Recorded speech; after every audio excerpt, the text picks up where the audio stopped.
Hey out there, all you parrot heads. Guess what we're making today? Jimmy Buffett's Jalapeno Mac and Cheese. Yum. But to start off with, because it calls for Tony Chachere's Cajun seasoning, we're going to make the Cajun seasoning first. So come on over and let me show you how that's done. In here we have salt, this plain old table salt. We're going to add pepper, garlic, a little accent,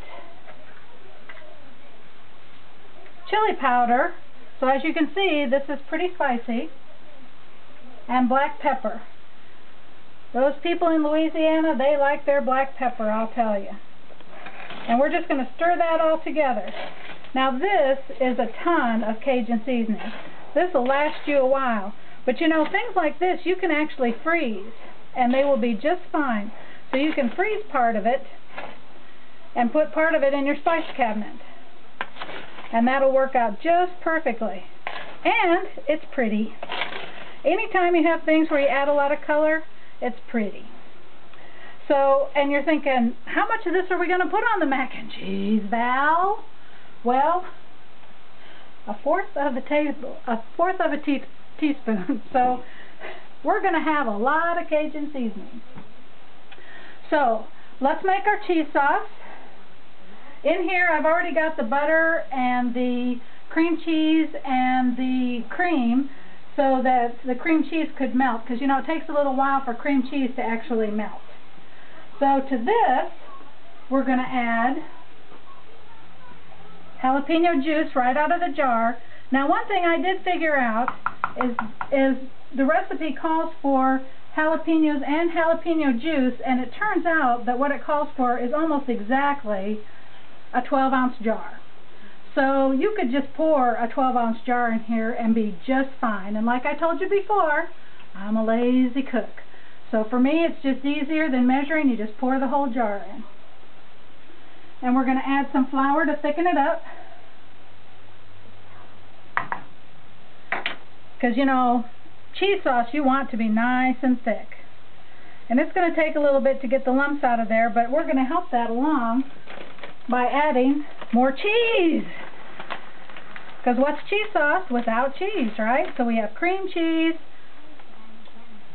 cheddar cheese, whipping cream. That'll make it nice and thick. So we'll get all that in here. It looks good already.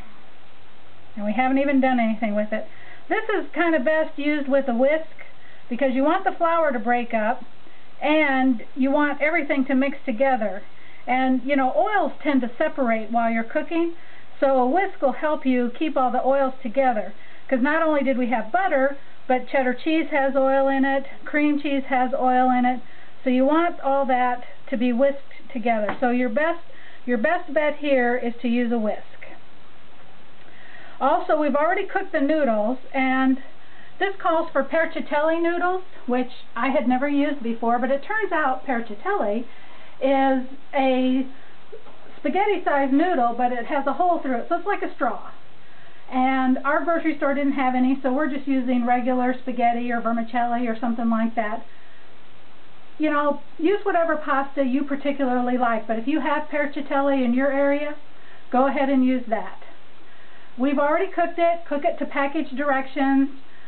Anything like pasta, potatoes, stuff like that, add a little salt to the water when you're boiling it. But make it to the package directions. Some say don't drain. I like to, don't drain, but don't rinse off.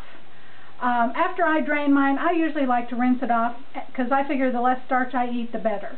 It's up to you. Some recipes say don't rinse it off because the starch is sticky and whatever sauce you're putting on it will then stick to the noodles.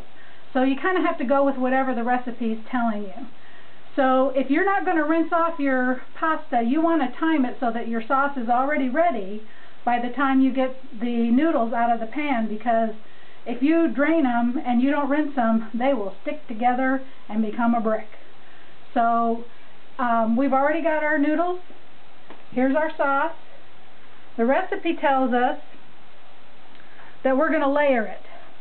Now personally, I kind of like all the noodles to get covered with the sauce, but we're going to make it according to the recipe directions, but I just want you to know that you can kind of vary that if you want to. So we have our noodles over here,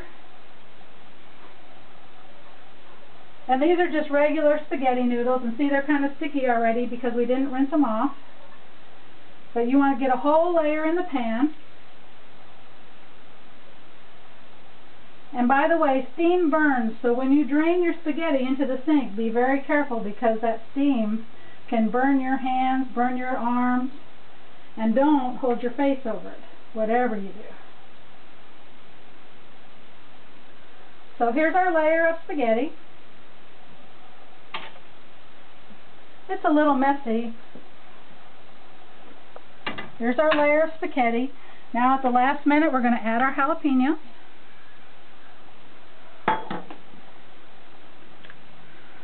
Stir that all together. This is going to be very spicy, so I hope you like jalapeno mac and cheese. And then we're going to pour half of it over. Bring it back over here. Add more pasta. And like I said, if I were you, I would just put the pasta back in the pan that you cooked it in after you drain it. Add the sauce in there, stir it all together. Because that'll really make sure that all of your pasta gets covered with sauce.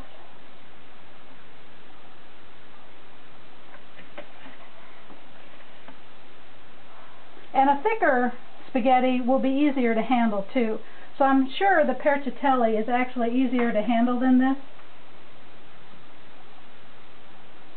So you got it all. The rest of the sauce. It looks good already and it isn't even cooked yet. And you're going to cover this and cook it. And then the last 20 minutes you'll take the foil off. And you always, always, always turn the foil so that the shiny side is away from the heat. And because the shiny side of the foil reflects heat away and you want your food to cook, so you want to cover up the shiny side of the foil. Then you just take some breadcrumbs, cover it up, and that goes in the oven for about an hour. So with the magic of film, here's one we already made. The recipe says to make this in a loaf pan, but as you can see, they must make really big bread, whoever put the recipe together, because I don't have a loaf pan that's even this big, and this was too small of a pan. So here's our mac and cheese. Looks really good. We're going to give it a try. Hope it tastes just like Jimmy Buffett's mac and cheese.